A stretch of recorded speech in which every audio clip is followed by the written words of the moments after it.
পেছন থেকে ছুরি মারবে না, কখনো না। ইভেন কেউ যদি আমার ক্ষতিও করতে চায়, সুমন নিজের হাতে খুন করবে ওই লোকটাকে। Okay fine. নুসরাত শুট হয়েছিল, আমি পুলিশ কাস্টাডিতে ছিলাম, কফি খাওয়ার জন্য না। কিন্তু কেন সেটা বলার জন্য আমি তানিয়া চৌধুরী বাধ্য নই। So you mind your limit, okay? চোরের মুখে ধর্মের কাহিনী। এই কি বললো তুমি? কথা বলতেছো না কেন? আমি চোর শব্দটা শুনলাম। এই গল্পের লিড ক্যারেক্টারটা হচ্ছে একটা মেয়ে, যে টিভি নাটকে কাজ করে। ফার্স্ট গ্রেডের নায়িকা না, বাট ফার্স্ট গ্রেডের নায়িকা হবার জন্য যে অ্যাক্টিং কোয়ালিটি তার দরকার, তার সবটুকুই কিন্তু তার আছে। কিন্তু তার কমিউনিকেশন স্কিল, আই মিন পিয়ারটা ভালো না দেখে ভালো ভালো কাজে সে ডাক পায় না। বয়স আনুমানিক 35। তো এভাবেই চলছিল তার জীবন। টিভি নাটকের এক জনপ্রিয় ডিরেক্টরের সঙ্গে বাজারে তার প্রেমের গুজবও ছড়িয়েছিল, বাট এই গল্পে আমরা সেদিকে যাব না, এটা আমরা ক্লিয়ার করবো না। এই মেয়েটা ধীরে ধীরে একটা রিয়েলাইজেশনের মধ্যে দিয়ে যেতে থাকে। সে দেখে তার বয়স 32, আর কিছুদিনের মধ্যে তার চামড়ার ঠান্ডা থাকবে না। স্ক্রিনে তার বয়স বোঝা যাবে। তাকে নায়িকার বড় বোনের চরিত্রে ডাকা হবে। কিছুদিন পর ভাবি, তারপর খালা। সে না রিয়েলাইজেশন করে এই 35 বছর জীবনে সে কি পেল। যদি একটা সিনেমায় একটা লিড রোলও করতে পারতো, তাহলে তো মানুষ তাকে মনে রাখতো। সেই রিয়েলাইজেশন থেকে একটা তীব্র ইচ্ছা তারে পেয়ে বসে, হয় এসপার নয় ওসপার। সে তখন তার গাঁটের টাকা খরচ করে নিজের নামে একটা ওয়েবসাইট করে। সেই ওয়েবসাইটে তার শরীরের, আই মিন তার ভালো ভালো কাজের চুম্বক অংশটুকু সেখানে আপলোড করতে থাকে, পিয়ার বানানোর চেষ্টা। বাট তারপরও বাংলাদেশের ফিল্ম ডিরেক্টরদের কাছে কোনো বেল পায় না। প্রচণ্ড ফ্রাস্ট্রেশন মেটারে পেয়ে বসে সে ডিসিশন নেয় সে কলকাতায় যাবে। কলকাতায় যে বড় বড় ডিরেক্টর সৃজিত, কৌশিক গাঙ্গুলি, এদের সাথে বসে মিটিং করবে। তীব্র ইচ্ছা থেকে মেয়েটা কলকাতায় যায়। কলকাতায় গিয়ে এসে নায়িকা হয়ে যায় না, সেখানেও মেয়েটা বেল পায় না। সেখানেও একই সমস্যা। প্রতিটা ডিরেক্টরকে একটা না একটা উঠতি নায়িকা বা নায়িকা ঘিরে আছে। সে প্রচণ্ড ফ্রাস্ট্রেশন নিয়ে দেশে ফিরে আসে, ফ্রাস্ট্রেটেড হয়, আবার নাটক করা শুরু করে দুটো পয়সার জন্য। ফ্রাস্ট্রেশন বাড়তেই থাকে বাড়তেই থাকে। সে স্মোক করা শুরু করে। সে ড্রাগস নেই বলে বাজারে গুজব ওঠে, কিন্তু এই গল্পে সে ড্রাগস নেয় কি নেয় না সেটা আমরা ক্লিয়ার করব না। কিন্তু তার অ্যাটিটিউড হয়ে যায় পুরো ড্রাগ অ্যাডিক্টেডের মতো। রাত্রে ঘুম হয় না, শুটিংয়ে যায়, শুটিংয়ে যেয়ে যেখানে সেখানে ঘুমিয়ে পড়ে। মেয়েটা শুকিয়ে যেতে থাকে। ধীরে ধীরে মেয়েটা শুকিয়ে পাটকাঠি হয়ে যায়। আলটিমেট একটা লুজার। Interesting story, nice. কিন্তু আপনি আমাকে এই স্টোরিটা কেন শোনালেন? আপনারে কেন শুনাইলাম না? আপনারে শুনাইলাম কারণ গল্পে যে ক্যারেক্টারটার কথা বলা হয়েছে না, মেয়েটা, ওই ক্যারেক্টারটা আপনি প্লে করবেন। আমি? আপনি আপনি আপনার ক্যারেক্টারের মধ্যে একটা ডুয়েলিটি আছে। এক জায়গায় অহংকারী আর এক জায়গায় লুজার, পাশাপাশি চলে। আমার ক্যারেক্টারটা মানে আমার ফিল্মের ওই মেয়েটার ক্যারেক্টারের মধ্যেও কিন্তু এই ডুয়েলিটিটা আছে। আপনি আমার দিকে তাকান, শোনেন। ওই যে আপনাকে যখন আমি নুসরাতের কথা বললাম না, আপনি কি প্রচণ্ড অহংকার নিয়ে আমার ইগনোর করলেন। তখন তারপর যখন আপনাকে আমি প্রেশার দিলাম, আপনি না আত্মসমর্পণ করলেন, বললেন লুজার, অসহায়। দুটো সেম ক্যারেক্টার। আপনার চেহারাটা আমি দেখলাম তো, আপনার চেহারাটার মধ্যেও তো লুজার লুজার ভাব পড়ে গেছে। দেখেন ক্যারেক্টারটা জমে যাবে, আপনি পারবেন।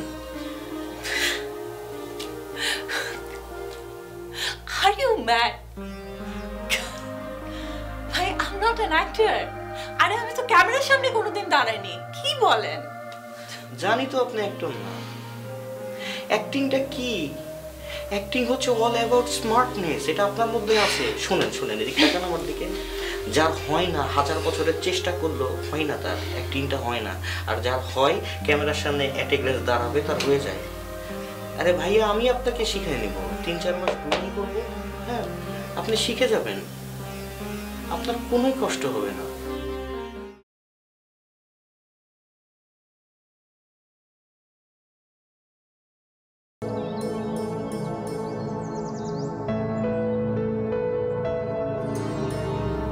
আমি তোমারে 11 বার ফোন করছিলাম বাবু। আমি তোমারে 11 বার ফোন করছিলাম, ফোন ধরো নাই কেন? বাবু, আমি তোমারে একটা প্রশ্ন করতেছি। স্যার, আপনার ফোন ধরলে তো ওই পুরোনো পেশাল পারবেন, তাই এর জন্য ফোন ধরেন। ধরে কেন ধরেন? ওই অ্যান্সারগুলো আমার জানা নেই। কি পুরানো পেশাল? ওই যে নুসরাত ম্যাডাম কীভাবে গুলি খাইলো, ওই সাফকাত স্যার এর সাথে জড়িত কিনা, বা তানিয়া জড়িত কিনা, আর আমি আপনার ওই ইনফর্মার হয়ে কাজ করবো কিনা, এইসব। তো এই যে 11 বার কেন, 22 বার, 133 বার দিলাম, ফোন ধরবো না। বাবু, ফিনিক্স পাখি আগুনে ঝাঁপ দেয় মরবার জন্য। এই আগুনে ঝাঁপ দেওয়ার সাহসটা পায় কিভাবে সে জানো? কারণ সে জানে আগুনে ঝাঁপ দেওয়ার পরে সে জইলা পুইরা সারখার হয়ে মরে যাবে। তারপর সেই জায়গার থেকে তার আবার পুনর্জন্ম হবে। তুমি বাবু কিন্তু ফিনিক্স পাখি না, তুমি আগুনে ঝাঁপ দিতেছ, তুমি কিন্তু জইলা পুইরা সারখার হয়ে যাবা, তোমার আর কিন্তু পুনর্জন্ম হবে না। তুমি পুলিশের কাজে সাহায্য সহযোগিতা করতেছ না। আরে কি এটা? আরে বিখ্যাত পুলিশ অফিসার রশিদ সাহেব না? বাহ, কেমন আছেন? কেমন আছেন? ভালো না? আপনাকে দেখেই না একদম মনটা ভরে গেল। আরে আপনাদের মতো আইন শৃঙ্খলা রক্ষাকারী বাহিনী আছে বলেই তো আমরা দুটো করে খাচ্ছি, মানে ঠান্ডা মাথায় বিজনেসটা করছি। তো এখানে বাবুর সাথে কি করছিলেন? ওকে জেরা করছিলেন নাকি? বাবু একটা গ্রামের সহজ সরল ছেলে, তাকে আপনার মতো বিগ অফিসিয়াল মানে ডিবি অফিসার যদি এরকম ক্রমাগত প্রশ্ন করতে থাকে, তাহলে ও কি ঘাবড়ে যাবে না? বলেন, ঘাবড়ে যাবে না? বলেন। শোনেন রশিদ সাহেব, ওকে এরকম জেরা করা, ম্যানিপুলেট করা বন্ধ করেন। যদি আপনার কোনো কিছু বলবার থাকে তাহলে চলেন আমার রুমে আসেন, ওখানে দু ভাই মিলে চা খেতে খেতে আমরা কথা বলি। হ্যাঁ, আসেন আসেন আসেন।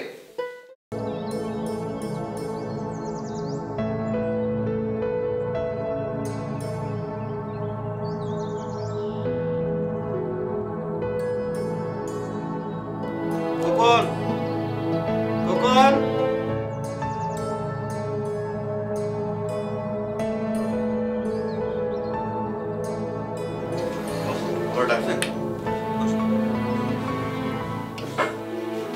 এই তুমি পাওয়ার পয়েন্টে কাজ জানো?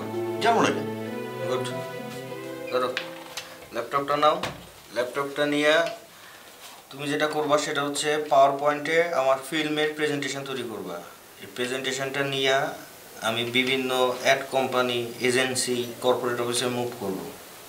তাতে কী হবে কত? সেটা হচ্ছে যে 2-1টা স্পন্সর যদি আমি জোগাড় করতে পারি, তাহলে আমার ফিল্মের মেজর একটা ক্যাপিটাল চলে আসবে। বস, আপনি আমার প্রেজেন্টেশন বানাইতে বলছেন, আপনার সিনেমার তো এখনো নামই ঠিক হয়নি, তারপর সিনেমার একটা সিনোপসিস নেই, পাওয়ার পয়েন্টের এই যে প্রেজেন্টেশনটা আমি বানাবো, একটা সলিড জিনিস তো লাগবে আমার। সিনেমার নাম আমি দিচ্ছি। আর কি তুমি স্ক্রিপ্ট পড়ো নাই? তো একটা সিনোপসিস লিখতে পারবো না? কি শিখলে এতদিন ধরে? আমি ওইটা লিখবো, আমি পারবো। গুড, কিন্তু আপনি সিনেমার নামটা তো দিবেন। সিনেমার নাম হবে হচ্ছে দ্য লুজার। লুজার? হ্যাঁ, আর লিড কাস্ট হবে হচ্ছে তানিয়া। কোন তানিয়া? তানিয়া হোসেন না তানিয়া আহমেদ? হোসেন আহমেদ কি হই না, গাধা। এই তানিয়া হচ্ছে আদনান সাহেবের, আমাদের আদনান সাহেবের ছোট বোন তানিয়া। আপনি এটা কি বলেন বস? আদনান চৌধুরীর বোন তানিয়া আপনার সিনেমার লিড কাস্ট। ওই মেয়ে কিছু পারে, ওরা যে কিছু হয়, ওই অ্যাক্টিং ট্যাক্টিং এই জীবনে কেমন দিন ক্যামেরার সামনে দাঁড়াইছে, ওরা যে আপনি কি অ্যাক্টিং করাইবেন? ওটা বেটা অ্যাক্টিং আমি তো শিখাই নিব, তাই না? আমি শিখাই নিব। আর তুমি চোখ বন্ধ করে দেখো, চোখ বন্ধ করে একটু ভাবো, ওর চেহারাটা টপ টু বটম তুমি একটু ভাবো, ওর চেহারা টপ টু বটম জুড়ে একটা লুজার লুজার ভাব আছে। তো আমার ছবির নাম কি? The loser. আর চেহারার মধ্যে কি? The loser. Loser loser. আর অ্যাক্টিং আমি শিখাই নিব, 2 2 4। আরে 3-4 মাস গ্রুমিং করাই নিব, সমস্যা কি? অ্যাক্টিং আমি বের করে নিব। বস, বিষয়টা যেহেতু একটা সিনেমা, আমি আপনারা যেটা বলবো যে আপনি আর একটু সময় নেন, একটু ভাবেন, ভাইবা কাস্টিংটা করেন।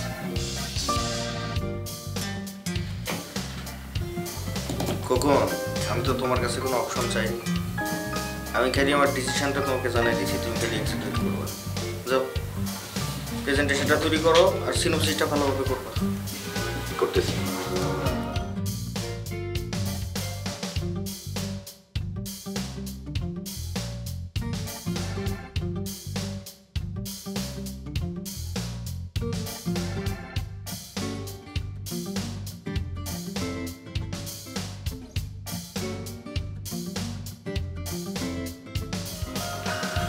আসবো?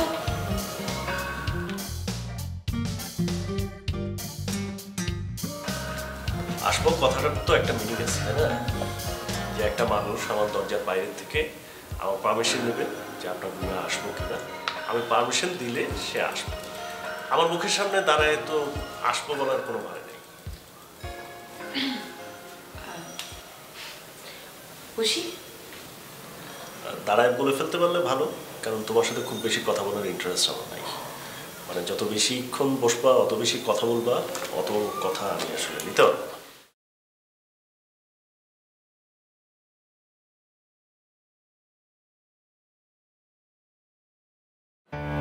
কি তোমার ভাই পাঠাইছে সরি বলার জন্য? আমার হাতে পায়ে ধরে যেভাবেই হোক আমাকে কনভিন্স করার জন্য?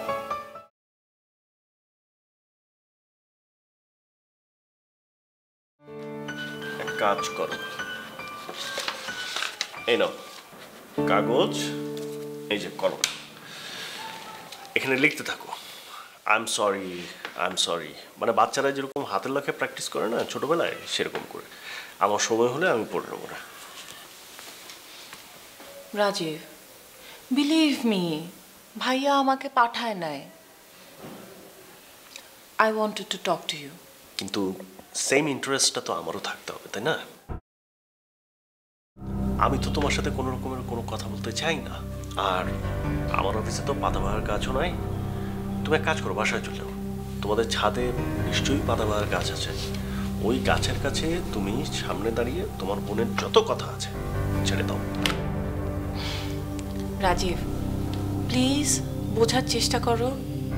আমি একটা বড় ডিসিশন নিছি অ্যান্ড ইটস ভেরি ইম্পর্ট্যান্ট। তোমার সাথে কনসাল্ট করা আমার খুব দরকার। তো তোমার ডিসিশন তুমি নিবে, আমার সাথে কনসাল্ট করার কি আছে? কারণ তোমার সাথে আমার কয়েকদিন পরে বিয়ে, জান। আচ্ছা, তোমার কি মনে হয় এত কিছু ঘটার পরে আমি এখনো তোমাকে বিয়ে করতে রাজি? এখন যেটা চলছে সেটা একটা পাসিং ফেজ। সময়টা খারাপ, কিন্তু এটা তো সব সময় থাকবে না। কদিন পরে আবার সব যখন ঠিক হয়ে যাবে, তখন আমি রিগ্রেট করতে চাই না যে আমি কেন তোমার সাথে কনসাল্ট করলাম না। It's very important for me. আর আমার ডিসিশনটাও অনেক বড়, এজন্য। কি সিদ্ধান্ত নিবে? মানে সুইসাইড করবে, ইঁদুরের বিষ খাবে, হসপিটালে নিয়ে যাবে, গলা দিয়ে একটা নল ধরবে, স্টমাক ওয়াশ করবে, এই পাটকাঠি শরীরটা ম্যাচের কাঠি হয়ে যাবে। আমি তোমাকে একটা ভালো বুদ্ধি দেই। তোমার ভাইয়ের লাইসেন্স করা পিস্তল আছে না, একদম এইখানে ঠেকাবে, টাক করে গুলি করবে সোজা উপরে। আমি একটা অফার পাইছি ফিল্মের মেইন লিড, আর আমি এই ফিল্মটা করতে চাই।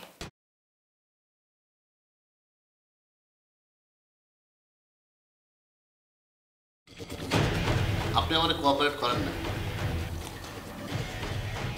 আরে জানে কিরকম?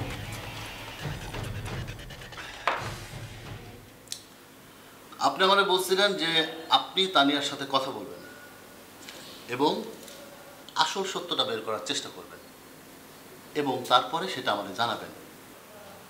আপনি কিন্তু আমাকে জানান নাই। আমি সত্যটা বের করেছি তো। তানিয়া নুসরাতকে গুলি করে নাই, এটা প্রমাণিত হয়ে গেছে এবং এ কারণেই তো আপনি তানিয়াকে ছেড়ে দিতে বাধ্য হয়েছেন। তানিয়া নুসরাতকে শ্যুট করে নাই, এটা সত্য কথা না। এটা হলো ম্যানিপুলেটেড ট্রুথ। আসল সত্যটা আমি ঠিকই বের করব। দেখেন রশিদ সাহেব, আপনাকে একটা কথা বলি, আপনি খুব মনোযোগ দিয়ে কথাটা শুনবেন।